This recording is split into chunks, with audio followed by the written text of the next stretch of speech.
Welcome everyone, and thank you for joining us tonight for our webinar. This is Lifetime Adoptions webinar for hopeful adoptive parents, and my name is Kim King. I am co-hosting with Libby Denniston, and we also have a very special guest tonight that we are excited to interview and learn more about her story and her adoption experience. So we will get started with Kerri's adoption story in just a moment. Of course, we have a few things to just go over as far as contact information and how to stay in the loop with lifetime adoption. So of course, if you have not yet done so, the very first thing to do is fill out your application on our website so we can start that conversation with you. It is a free application online at lifetimeadoption.com/apply. That'll take you directly to the start page of our application. The application has become very streamlined, so it shouldn't take you too long to fill out. And of course, if you have questions, call us 1-800-923-6784 or email adopt@lifetimeadoption.com. We also really want you to be a part of what we're doing on Facebook at facebook.com/open.adoption. Be a part of the conversation, learn, pick up tips along the way. Just stay plugged into everything that's happening on our Facebook page. That's facebook.com/open.adoption. If you are also on Instagram, please follow us on Instagram because we have really gorgeous graphics with beautiful inspirational quotes and updates and share about what's going on behind the scenes here at Lifetime on Instagram. And you'll find us under Lifetime Adoption Center. It's all one word, but if you just start typing in Lifetime Adoption Center, you will find us and you will know it's us because we are very consistent with our postings. So you'll be able to look at everything and know that that's us. So we would love to see you follow us on there. And with that, Libby, I hand it over to you to get started on tonight's webinar. Great, thank you, Kim. Well, I feel like it's been a little while since we've hosted a public adoption story, so I'm a little excited to have one back on because I know how helpful it is for adoptive parents no matter what phase you're in, whether you're just starting to research or maybe you're starting to research Lifetime or get started with Lifetime, or if you're already waiting. I know that there's even a few of you in the audience tonight who already have your babies at home and you still love to attend adoption stories because sometimes there's information that comes out that you need now that you have your baby home. But hearing from other adoptive parents has been possibly the #1 praise, I guess, that I hear when people talk about webinars, and especially when they're looking back in hindsight and they're thinking what helped them through their journey was to hear from other adoptive parents who were once where they are right now, where you are today, and to know that, to learn from the things that they did, to learn from the things that they wish they had known at the time, but also just to know if it worked for them, it will work for you.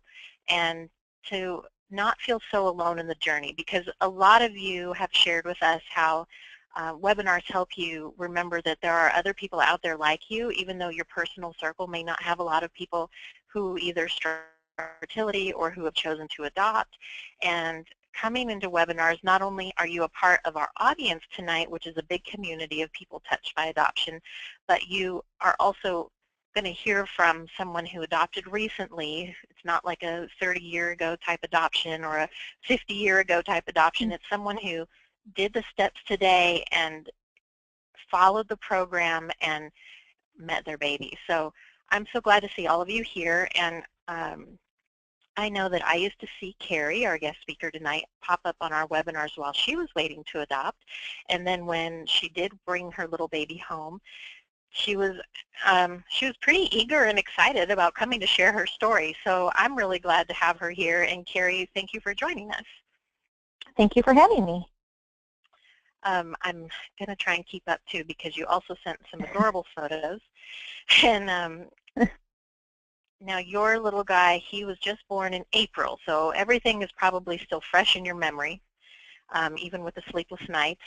But I would love if you could go back even before you met Gerard and just briefly talk about what led you to adoption and how you decided to pursue adoption.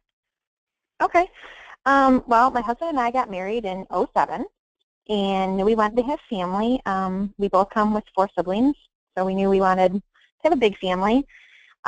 We started fertility treatments in June of 2012. And before we even started fertility, we talked about what that meant for us and how far we were going to go with those treatments. We always joke about how we drew our line in the sand and wrote it down. And we did fertility for 2 years. We did everything. We went through IUI and IVF, and nothing took. And so it came down to June of 2014. Our fertility clinic told us that we should do an egg donor, and that it was going to be about $19,000, and we had a 20% chance. So we went back to our paper that we had written on and realized that we had wrote that if at ever any time a baby was not going to be created from the 2 of us, we were going to adopt. That's what we felt God was leading us to.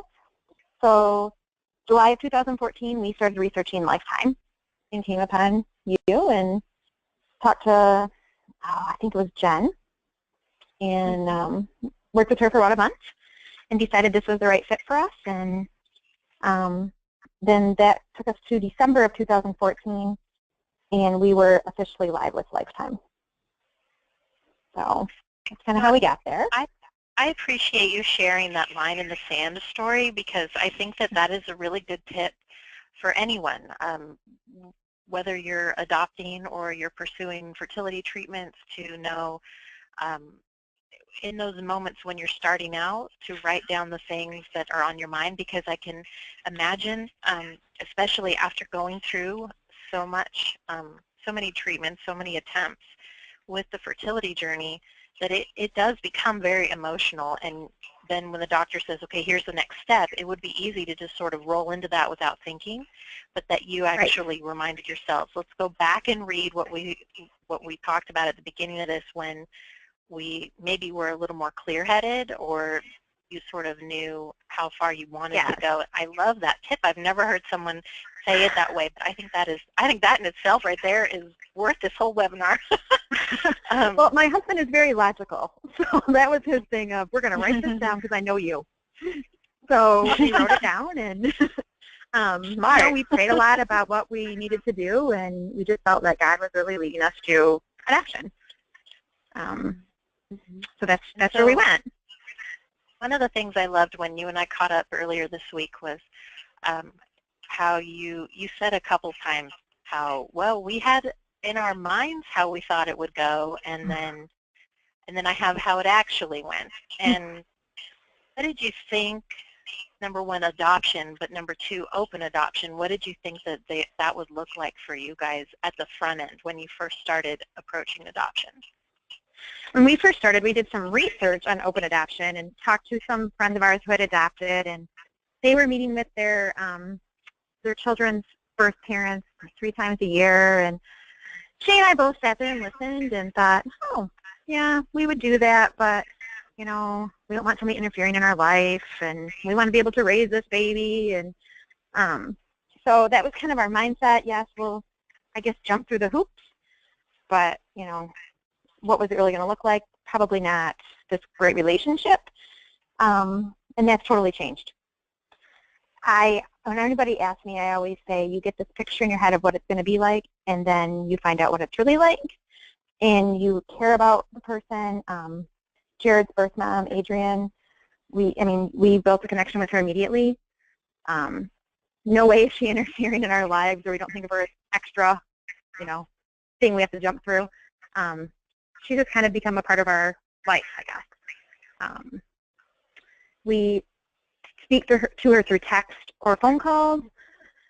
We visited with her twice, but always on our terms. It wasn't awkward. It wasn't, she was telling us what to do with Gerard or anything like that. We just know that we want her to be a part of his life, so he knows where he came from. It's his story, is how we like to say it. Right. I love that. And you kept telling me, we know that open adoption, it's all about what's best for him. So it's also what I wanted to just say, because I think this is such a valuable insight for anyone whether you're already on board with open adoption or you kind of have your guard up and you're not sure yet, open adoption doesn't mean I just let every wall, every boundary down, everything happen. It's all about what's best for the child. And so as you're moving forward, if you're matched with a birth mother who is making reckless choices, or who's living a little bit in an unhealthy life, or she's just bouncing around a lot and maybe you're not even really in touch with her, you don't have to force it into something. You can keep it on healthy terms. So that doesn't mean cutting her out. It also doesn't mean you have to totally welcome her into every single thing. But like what Kerri just described, and I know she will get into more later, I mean, if you can imagine, this little boy was born in April and they've already seen each other twice since. I'm sure that's kind of a surprise in hindsight when you look back to what you thought it would be like versus what it's been like. That's a very big surprise to us. I think we were thinking like once a year visits, and he's 3 months old and we've seen her twice. So Yeah. The only month that we didn't see her was July, just because we were both so very busy. But I know she's planning the trip here in the fall. So yeah, it's a very big surprise to us, but we truly believe that it's what's best for him. It's his interest, it's his story. He needs to know where he came from, and she's going to be able to explain to him, prior to coming to us, what was happening in her life than we could ever explain. So yeah. I think this is important for him.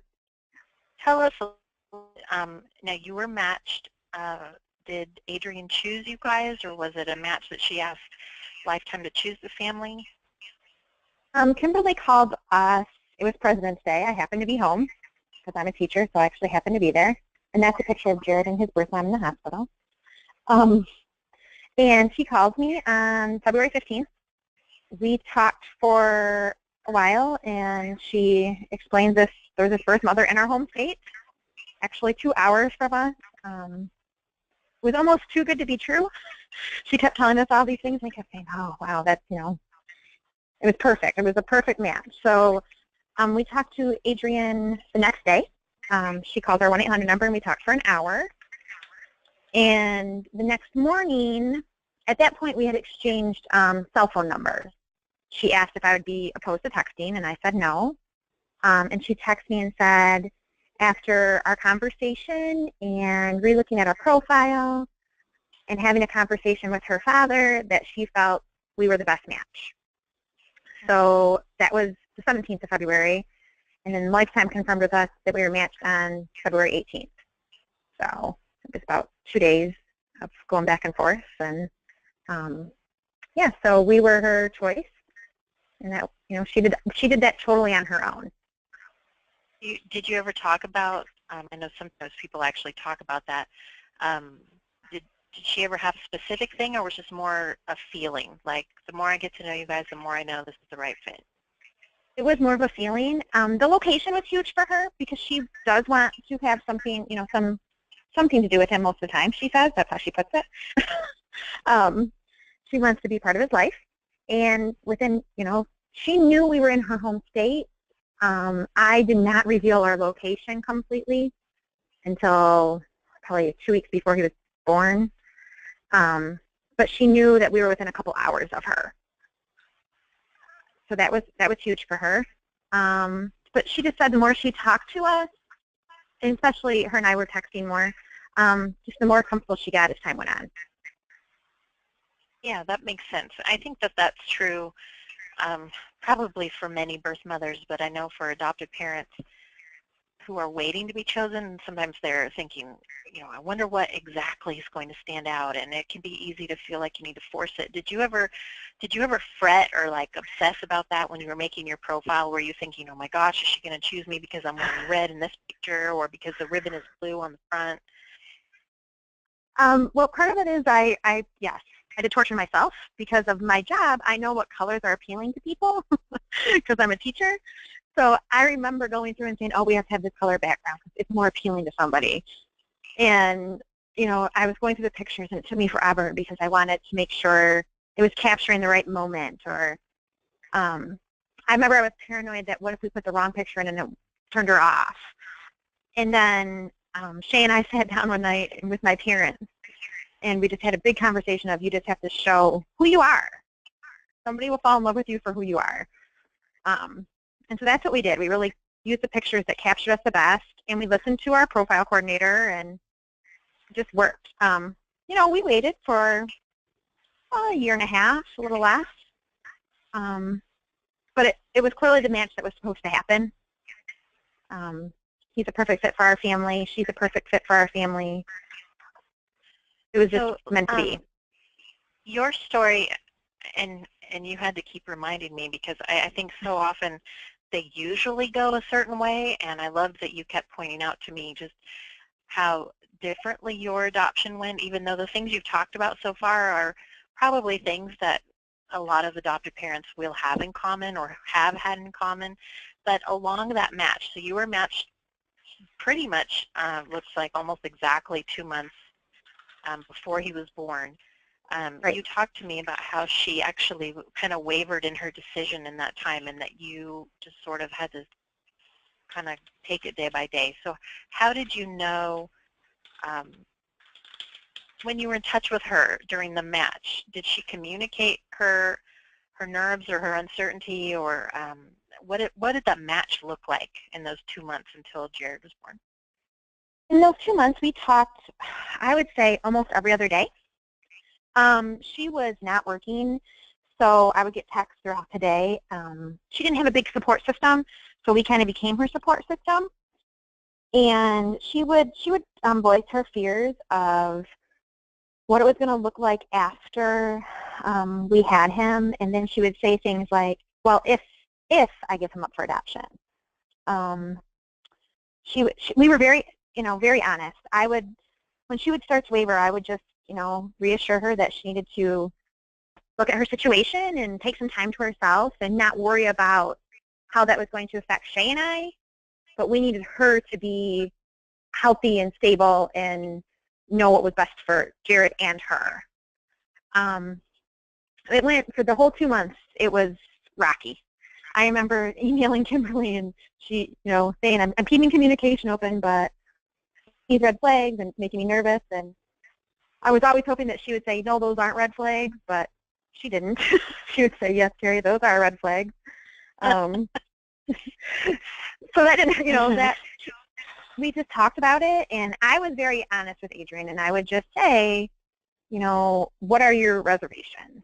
What can I help talk you through?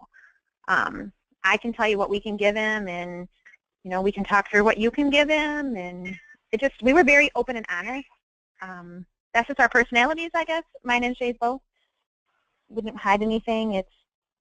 I always felt like it was better for me if she was going to cancel or pull out, that I'd rather know sooner than later. So I felt like whatever I said to her wasn't going to make her change her mind. If I was honest and said. I just wrote down what you said. We had to focus on her and not just what was best for Shay and me. And yeah, I think that for most adoptive parents, they would think, how did you do that? How did you, because you've wanted to become parents, and how did you remember to keep the focus on her and to be there, to be so present for her? How did you really set your mind there? I would always say, and because Shay would always be amazed that I could even be that way, because that's probably not my normal personality. I would always say, if it was me, I just really worked hard to put myself in her shoes. I've never lived a life like that. I didn't know, but I just kept thinking, what would I want somebody to be saying to me? And I truly felt for her. We just had a connection, and it was more of something I would say to like one of my friends. It's not about anybody else. It's about you and keeping you healthy and happy and doing what's best for you and this baby, not what's best for anybody else. A lot of prayer. We prayed a lot. We prayed a lot. And anybody who would pray for us, we contacted them. We had prayer training of just helping us get our minds right, and being a support to her. That was a huge thing for us, is to support her. We knew that from the beginning, that we would want to support any birth mother. We wanted a baby so bad, but it needed to be the right situation if this was going to work. We didn't want somebody to feel like we didn't care, because that's not who we are.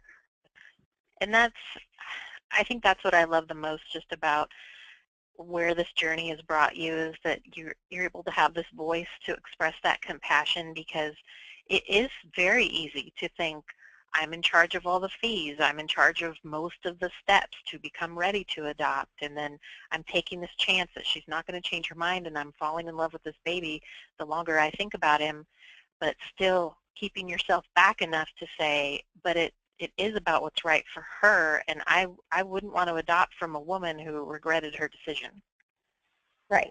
That was huge for us. I didn't want to have, I just couldn't imagine going through life with a regret. That was a huge fear of mine, especially because Adrian was refusing any sort of counseling. It was a huge concern of mine that we were going to have this baby, and what was she going to go home to?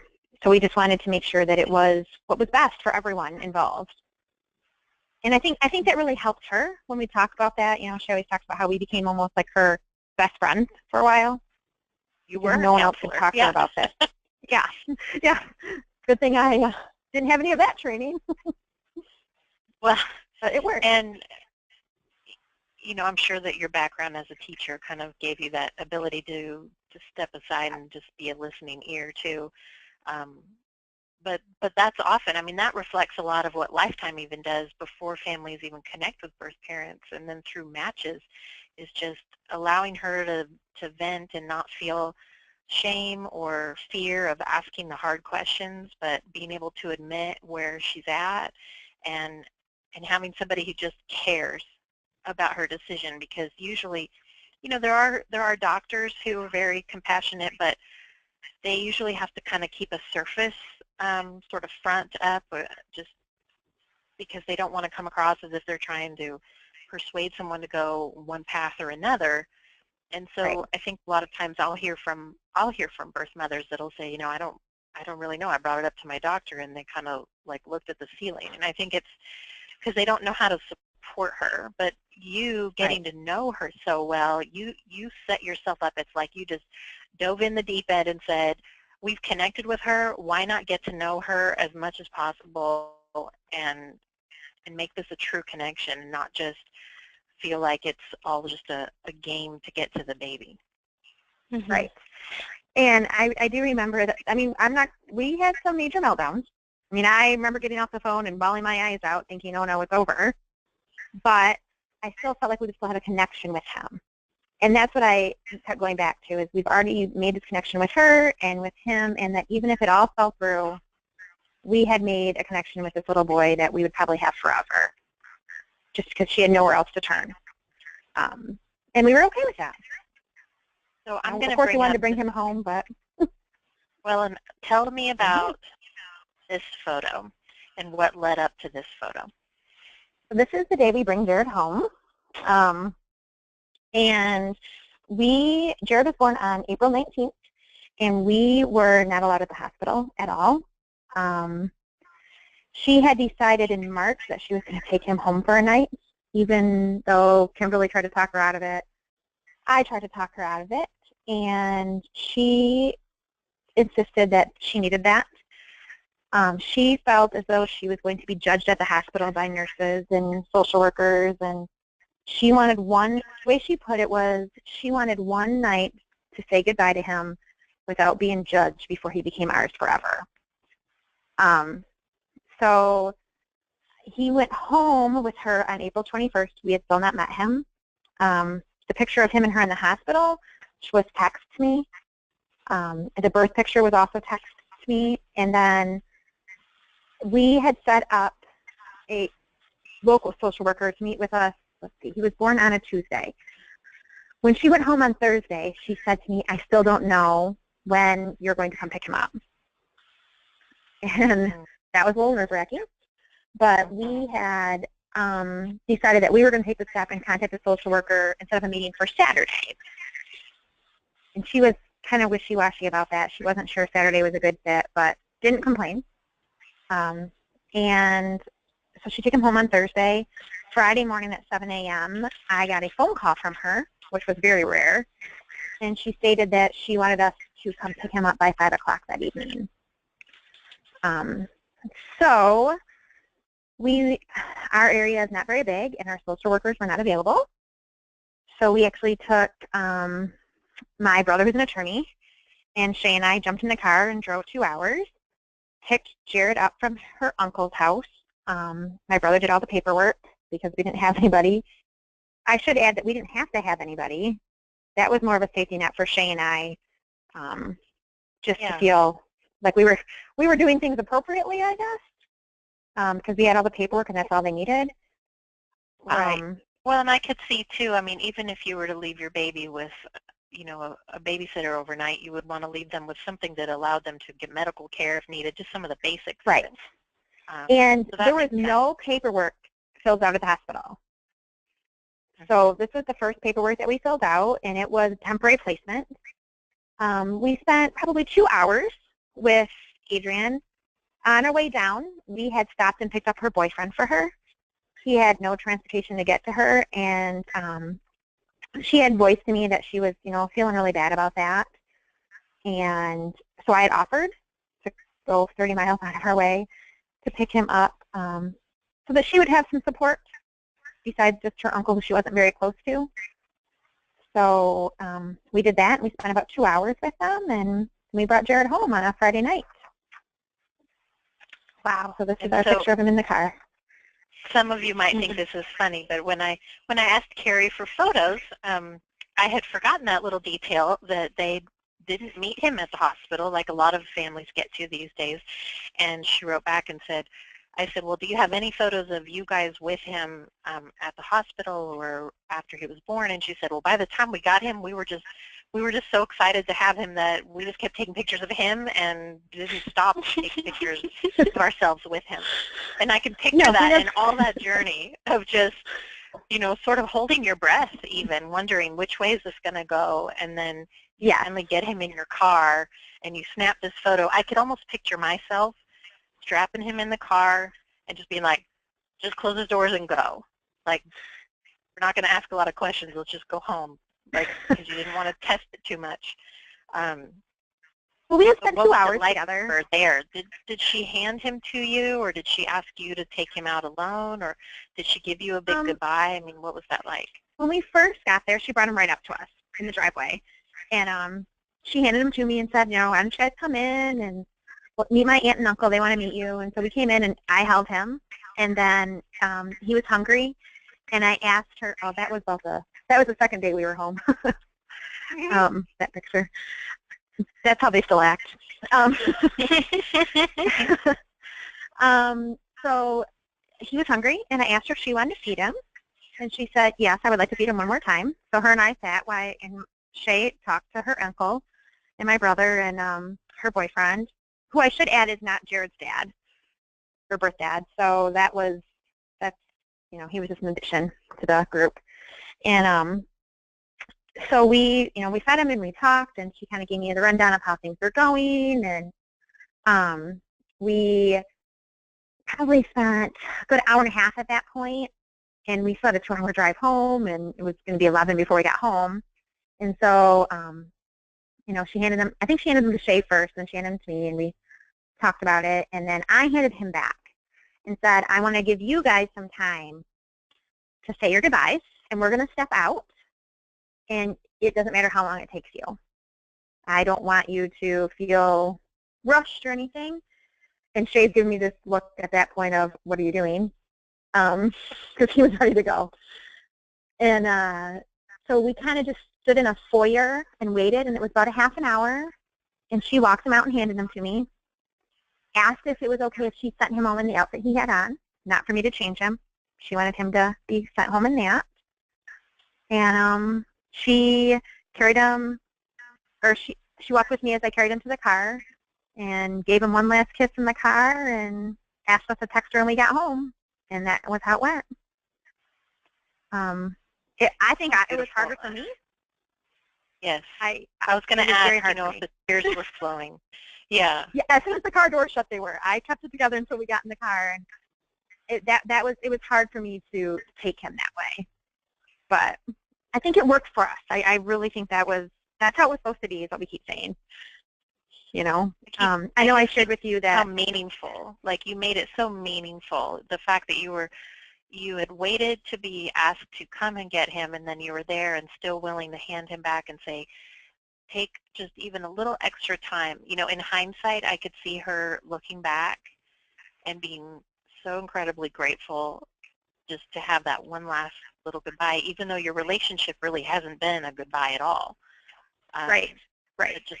I just keep thinking how meaningful. Like, it was all, to me, I'm sure for you it was a different kind of slow motion, but for me it was sort of this slow motion of just being so present and so moment by moment that it almost seems like it was meant to be that way, so that it would be part of all of your memories forever. Yes. Yes. And I think that's one of the things that drew us to Lifetime, I should add, is that your care for birth mothers was so different than any other agency we had talked to, and it just kind of fit how we felt, I guess. I mean, clearly we care about our birth mother, and we felt as though you guys did too. And Shay and I still talk about that when anybody talks about adoption. That's one of the reasons we chose you, is you can tell when you talk to anybody, your love and care for the birth mother. Not that you don't love the adopted family, but you truly care about what's going to happen to them. And that's huge for us. Thank you. I'm so glad that comes across. Yes, very much so. I had a Honestly, question. To the benefit of each adoption, really. I mean, for you to have wound up holding him as your son, it shows that your compassionate heart really led the stage, you know. Quick question. I know a lot of times when we talk about the practical application of open adoption, people wonder, well, when we meet her, when we talk to her, what do we talk about? So do you remember what the topics were, what was talked about in that hour and a half, aside from baby development, like how he's been sleeping, what he's been eating? Were there other topics that you all, like her aunt and uncle and her new boyfriend and everybody, talked about together as she spent that time?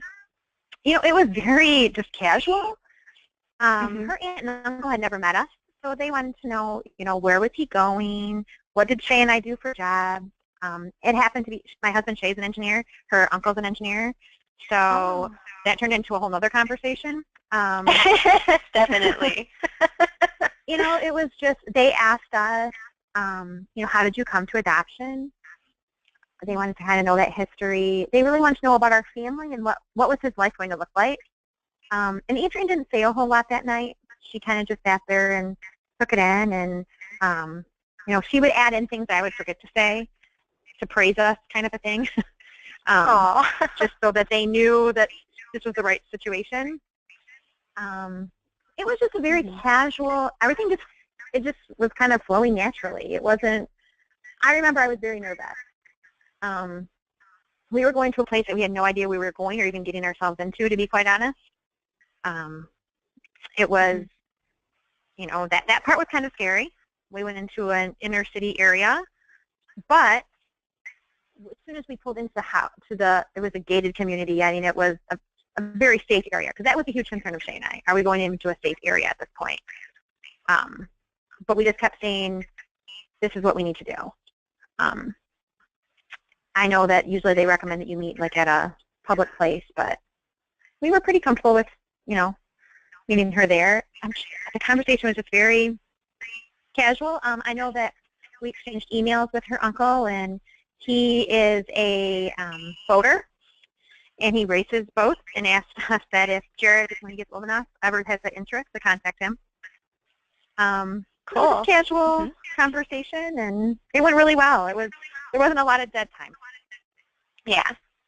Just kind of, there was a natural connection there, probably also stemming from the fact that, you know, she felt comfortable choosing you. There was some sort of connection she already felt by reading through your profile and everything.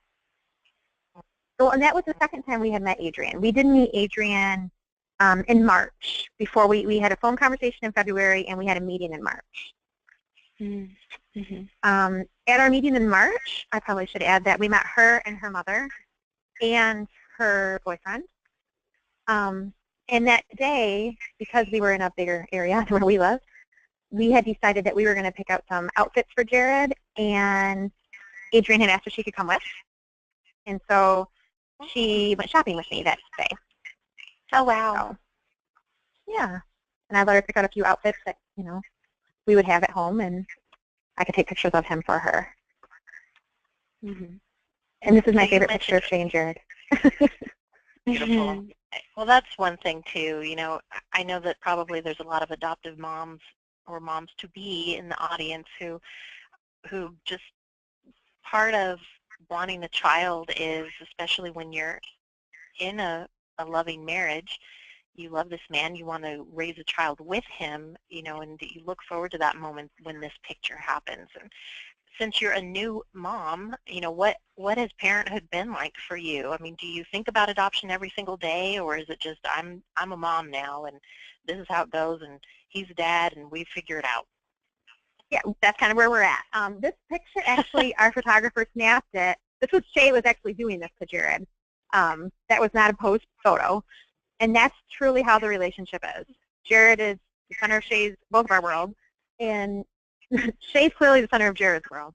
I always say, when it's just me, I'm wonderful. When Shay's home, yeah, he'd rather have Daddy. Daddy's boy. For sure. It is very natural. He's a really easy baby. I know we said something about sleepless nights. We don't have those. Gerard sleeps 10, 12 hours a night.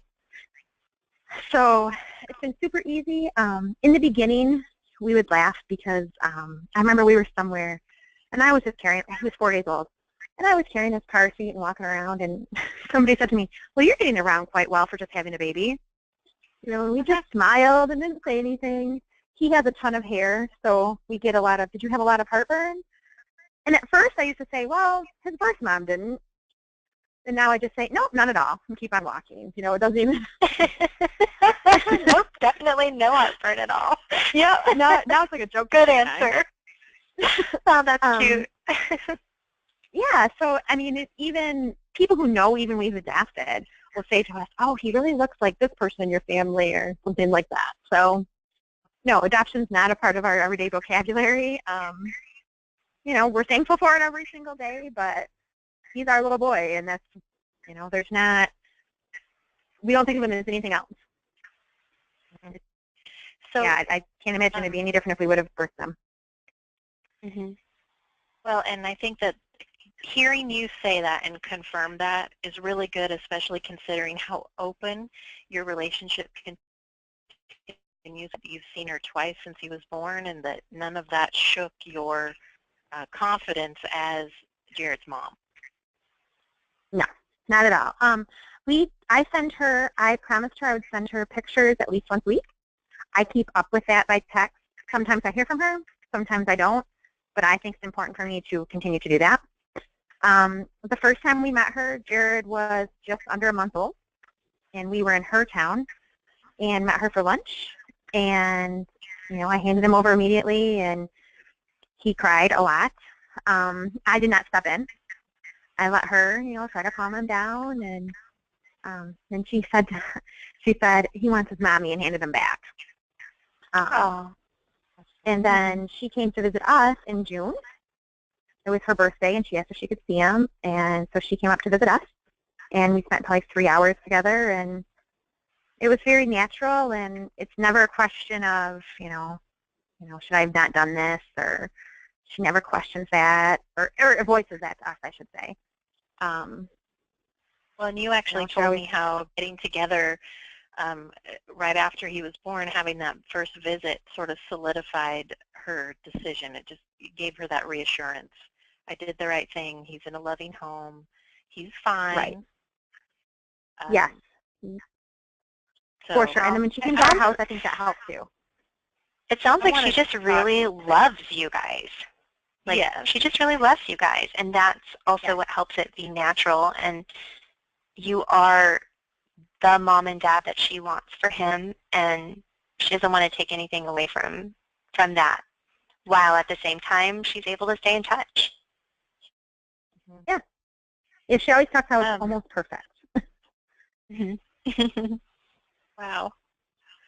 I wanted to talk maybe about some of the I guess they're not really logistics, but sort of some of the fringe things on every adoption story that we don't often get to cover. And since someone, thank you, Cheryl, she actually brought it up, and I had it on my list here, but could you talk about, especially since your match was sort of not on again, off again, but just that she was really thinking about a lot, and you weren't always sure how the match was going to turn out as you got to know each other those 2 months before he was born.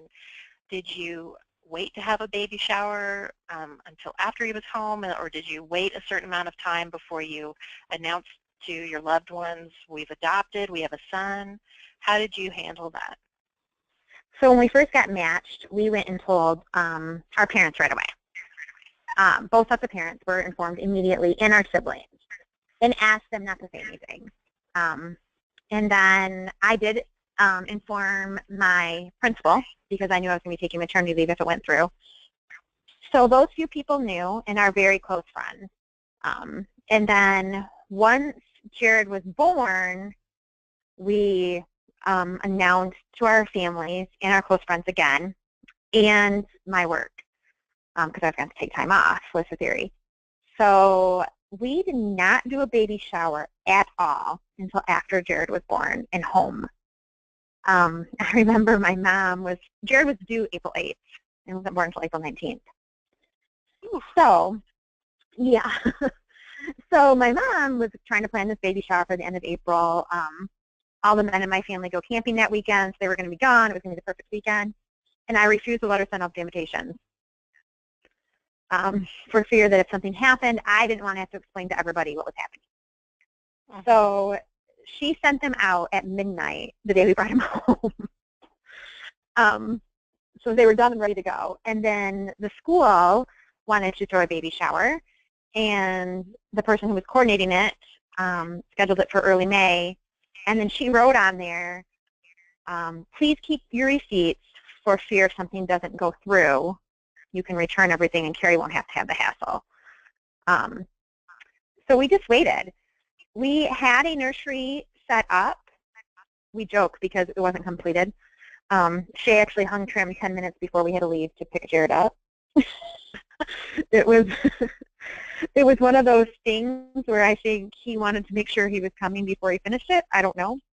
But I remember waiting in the car thinking, are you coming? But it was pretty much set up with all neutral items because we didn't know if we were going to have a boy or a girl. We had picked out a few outfits.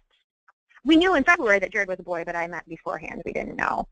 I had bought a few outfits for him, and that was about it. We didn't go crazy in the nursery. It was there. We picked up a few things here and there that we could use, for years later if we had to wait longer. But we kind of kept everything on the down low for a while. It wasn't like we announced on Facebook we had this baby. We actually didn't announce on Facebook until all of our days were past when Adrian could recall him. We kind of kept them our little secret. Yeah, and I think that's probably a good tip for anyone, is to have that small circle of people that you know will be prayer warriors and that you can talk to about the exciting or the ups and downs as you are matched, or certainly in those early days when you have baby and you're still waiting out that time, because every state is a little different, and sometimes every circumstance within a match can be a little different. You don't always know how to predict how long she'll have to change her mind. You'll know when you're matched. You'll usually know more because the attorney will advise both you and her. But on this end, it's not like you can plan, okay, well, it'll take this long until she can't change her mind, and then it'll take this long to get cleared to go home. Those are the moments when you kind of have to keep going day by day. But it is wise, I think, for most people to hold back that announcement to the masses until this is our child and nothing can change this. But to have that close circle, I think, because it would be hard, I think, to just keep it between you and Shay. I mean, that would have been probably near impossible to keep it bottled up between the two of you. Our families probably would not have been happy. Yes. Well, and also I think too, you know, what a shock. You need help in a way. You know, hey, maybe you don't have dogs, but can you get our mail while we're out of town? Or, hey, we have to leave town and we don't know how long we're going to be gone, but just remember you have a key to our house so that maybe you can come let the, you know, refill the cat bowl or something like that. I mean, you need help.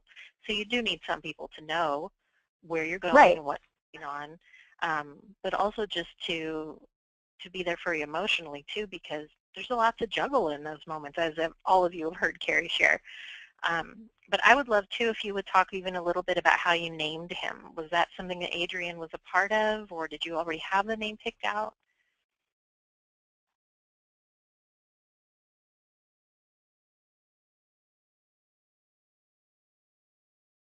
Oh, are you there? I do not know that. Go ahead, Kerri. Can you hear me? Yes, we can. Hello? Okay, I do not know what happened. I don't either. Yeah, so I don't even know what I was saying when I got hung up. Naming him. How did you go about naming him? Was that something that Adrian was a part of, or? Yes, actually she was. When we talked to her way back in February, she threw out a name. As a teacher, names are hard for me. And the name that she chose, I just said, oh, we'll think about that. And thinking in the back of my head, there was no way I could go through with that name. And so she must have sensed, you know, that that wasn't the name I liked. And probably, I would say the beginning of March, she asked me about the name Gerard. And Gerard was the #1 name on Shay's list. So I knew that I was outvoted no matter what. Wow. You know, and he's completely a Gerard. So, yeah, so that we named him together. His whole name, you know, we did together, and we thought that'd be a good thing for him. You know, we could kind of tell him that story, how it was just another sign it was meant to be, because it's not a common name. And it was a name that we all just worked with. So wonderful to hear. You know, Kim, you and I, we hear these adoption stories a lot. I mean, and it does seem that is how I recognize God's hand in each adoption, is how the birth mother can have the same name as the adoptive parents have at the forefront of their mind. It's like God sees his child, he knows where he's going to go, who he is already, and he's not even in your life yet. Yeah, that's what we had. It's just that amazing. Is pretty amazing that it was Shay's #1 boy name, and then that was the name she like blurted out. I wasn't shocked. If you really think about it, that's crazy. I was in my classroom and the text came through, and I have an 8 in my classroom, and I looked at her and I said, does this say what I think it says? And she said, well, she likes the name Gerard. And I said, and that's the #1 name on Shay's list. And we both just cried. It's like, oh, that it's just meant to be. Oh, my gosh. And my aide had adopted 3 years ago. So she kind of knew what we were going through, and you know, she was a big prayer warrior for us, and we're stopping kindergarten so we can cry about this name.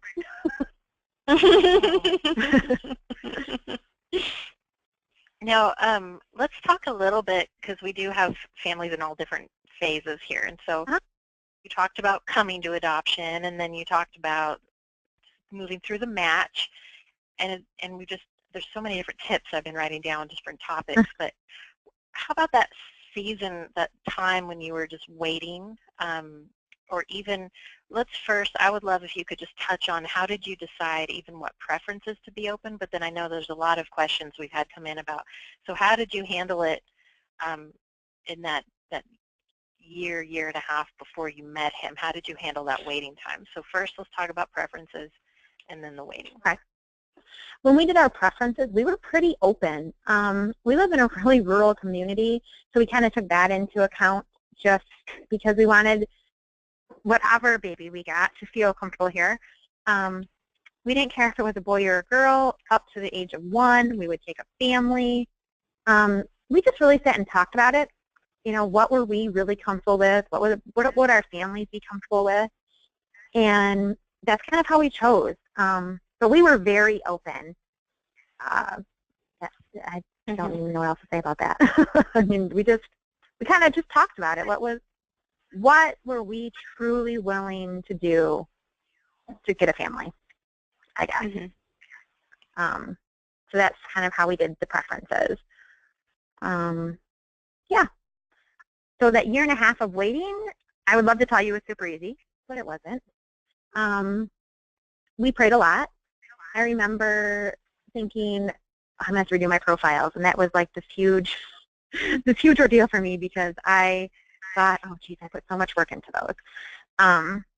And I should say that we were live with Lifetime in December, but I didn't turn my profiles in until March of 2015 because it took me so long.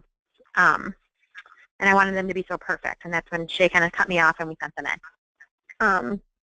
And so we were actually starting to work on new profiles when we got the call for Gerard. I actually had them laid out that day that I was working on. And that during that year and a half, we just really enjoyed each other, I guess, and kept doing things that we said would be easier to do now before we had a baby, which is very true. Last summer, I kept saying to myself, this is my last summer to do whatever I want to do as a teacher with no children. So I spent one day a week at a different beach all summer. That was kind of my happy place. We prayed a lot, and we just kept saying that, it's all in God's hands, and we had been through this fertility journey, and this was easier than that, and just, enjoyed what we had. We went to the webinars and listened to the stories and kept saying that's going to be us one day. We're going to be able to share our story, and it worked. There's not a whole lot of tips, I guess, for it. You just have to trust in what you've done and trust in God. That's all you can do. That's a lot. That's a lot. But I love that. Trust what you have done. I think that, and especially I made a note when you said something about I was trying to get the profile perfect, and so I kept putting it off, and I think that is tempting because, well, I mean, we can even compare it to dating. Think about how much you obsess over a first date outfit, Right. But then certainly thinking about something as important as conveying to a woman that you have a safe and loving home for her child. I mean, it's just, we know the pressure is on when it comes to profiles, but it doesn't have to be something that makes you feel insecure. It can be something that turns into, all right, that's who we are, take it or leave it, and the right mom is going to see in us the right solution. Right. And that's just kind of what you have to come to. And we never had to change them. Like I said, we were getting ready to. I'm very thankful we didn't have to because I was thinking what a stress this is going to be. But we just left our originals. How did you get through the things like the home study steps? Because those can be big hurdles for people at the front end too.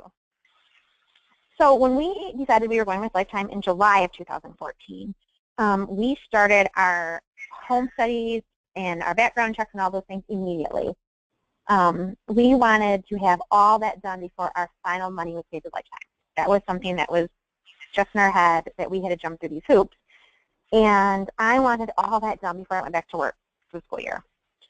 So we used our contacts through Lifetime to find a home study provider in our state.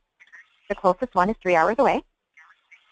So that caused a huge issue, and through it, and we talked, and by the beginning of September, they were ready to come to our home study. So they worked with us. We did it on a Saturday, and they drove up, and it was so much easier than what we thought. I remember we were obsessing. We were cleaning crazy amounts of stuff. I remember it was raining the night before, and Shay's uncle came over to weed my flowers because I was convinced that my flowers weren't weeded and it was going to be like a strike against me. Yeah. It was just all this crazy stuff we obsessed about.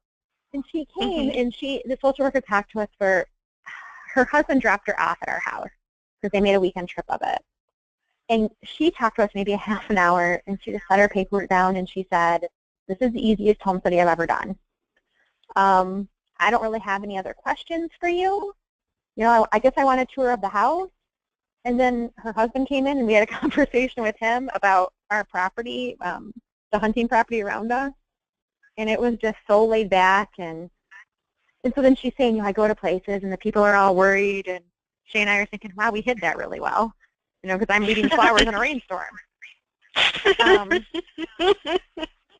And she just, you know, she just reiterated how it was more about us, not the house, you know, not the little nitty-gritty things. And just to be honest, I remember that I was really worried. I lost my brother 6 years ago to suicide, and I remember saying to Shay, do I tell them or don't I?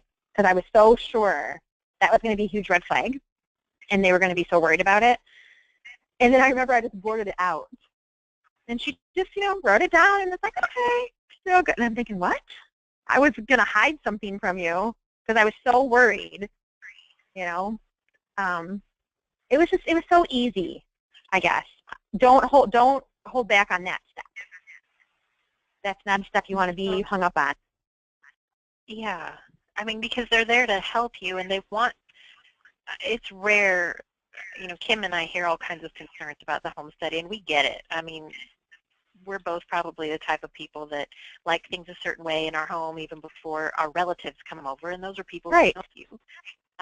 But certainly a stranger coming in your house to approve you to adopt, that can feel like an incredible deal. And I would probably have thought about the flower beds too. In fact, when you said that, I kept thinking, yeah, I really need to weed eat the front yard. Like, and, you know, we do that to ourselves because we think that it all plays in. But like you said, it's really more about the people, and that's what Marty often says too. It's a people study, not really a white glove home study. Like, No. they want to see that your home is safe. But we had a lot of people chime in here, you know, just saying, oh, I can relate to that. It may seem silly, but they really relate. And but even thinking about In our after home family studies, history. Right. That's what they're really concerned about, is your family, you know. Her big thing is how is your family going to relate to the adoption? You know, things like that was their big concern. Is he going to, you know, is the baby going to be welcomed? And it wasn't even necessarily our history. You know, like I said, ours was pretty easy. We didn't realize how normal our families were, I guess, until that day, how we always put it. You know, we were just easy. It was an easy thing. Our social worker was very easy to talk to, very down to earth. I remember another thing we were worried about was our dog. We have an 85-pound lab German Shepherd, and I kept thinking, please don't jump on her. You know, I wonder if we have one of her little pills to calm her down. She's like, we're not going to sedate the dog. You know, and I just kept thinking, please be calm, please be calm. And it just worked out. We have to do two home studies after we had Gerard. We've completed one of those so far, and they actually did it through FaceTime, so they didn't drive the 3 hours. You know, so that was totally different too. And again, it wasn't about our house, and that's what she kept saying. I need to see you and talk to you and see him, and it was just, it's not a step to get hung up on, is what I want to say. That home study part is easy. That's so neat. You did your post-placement visits via FaceTime. Yes. Because they had to drive really 3 cool. hours. Yeah, definitely. They didn't want to charge us the mileage. So we were yeah. What were some of the things that, outside of the emotional surprises or maybe the relationship with the birth mother, but what were some of the things that stand out that really, really surprised you? Like looking back or along the way and you're thinking, I never even thought of that. One of the things that surprised us was the hospital. We didn't get to go to the hospital, but we needed some paperwork from our hospital or from Gerard's hospital, and they didn't know how to do it. That was a huge surprise to us because we just assumed every hospital would know. So I know Kimberly talked to them and kind of worked through that with them. You know, there weren't a whole lot of surprises for us. I attended a lot of webinars, and I remember taking notes at every one, trying to replay scenarios in my head, how things could work for us. I think a big, huge surprise for us, though, was that he was born in our home state. And, you know, we're in Michigan, and Lifetime's in California. So even though we knew that could happen, that was a big shock to us. I could have probably told you adoption in every other state but my own. I could have studied all the laws, and I knew nothing about my own state because I just didn't think that was going to work. That is true. I think that happens a lot, even with our California families, that they're often surprised, oh, we figured we'd travel out of state. And, you know, there's some advantages to adopting in your home state, but then there's also some things you may not have thought about, like she only lives a couple hours away, and I never imagined, you know, being that close, and then just working through that. So everything I hear in your story, Kerri, is really about just being authentic and in the moment, and just there for your son, there with your husband, there in prayer, just being there for that birth mom, and then also staying so connected with Lifetime so that you knew how to keep moving forward step by step. And I think that that's so refreshing and encouraging to hear that it's not something that, you know, 2 years ago when you embarked on the adoption journey that you had it all in, you know, all in memory. It was, no, this is our next step, and we're just going to keep moving step by step, all the way down to this April where you met your little guy, who, by the way, everybody keeps saying how cute he is. Thank you. You think he's pretty cute. He is adorable. And you know, it's exciting, I think, to have you here tonight with the adoption having been so recent, too, because, you know, that we get the benefit of a lot of these details that may fade away into a scrapbook and not be so fresh on your mind. But right. I know how much of a help you've been to people here tonight who are just thinking about adoption, but also to the people who are actively pursuing their own adoption and they're waiting with Lifetime. It's just been so great to have you, and I love that we used to see you on the audience side and now you're here on the speaker side, and it's so great to have that circle and to see you so happy and settled into motherhood. It's just wonderful. Well, thank you for having me. And if any of you have any questions or feedback after tonight's webinar, you're welcome to let your coordinator know, or you can write to me, or you can write to adopt@lifetimeadoption.com. And then, like Kim said earlier, if you're just starting out and you want to get to know Lifetime better, you can apply online at lifetimeadoption.com/apply. But Kerri, before we wrap up, I have this little picture here. I'm sure you can see it, where it just says "worth the wait," and I didn't know if you had any final words to give our adoptive parents tonight. Just keep praying and follow your steps, and you'll be holding your baby before you know it. That 1.5-year wait doesn't seem like it was that long anymore. It was clearly worth the wait. So thank you. That's it. Wonderful. Well, we look forward to meeting with all of you again soon, and keep an eye on your email for more webinars coming up this month. And we hope you have a great evening. And I didn't ask Kim if there's anything she wanted to add, but she's been busy typing with some people in the background. I was like, oh, I'm off the hook. We'll look forward to meeting with all of you again very soon. So keep in touch and let us know how we can help you. Have a good night, everyone. Thanks for being with us.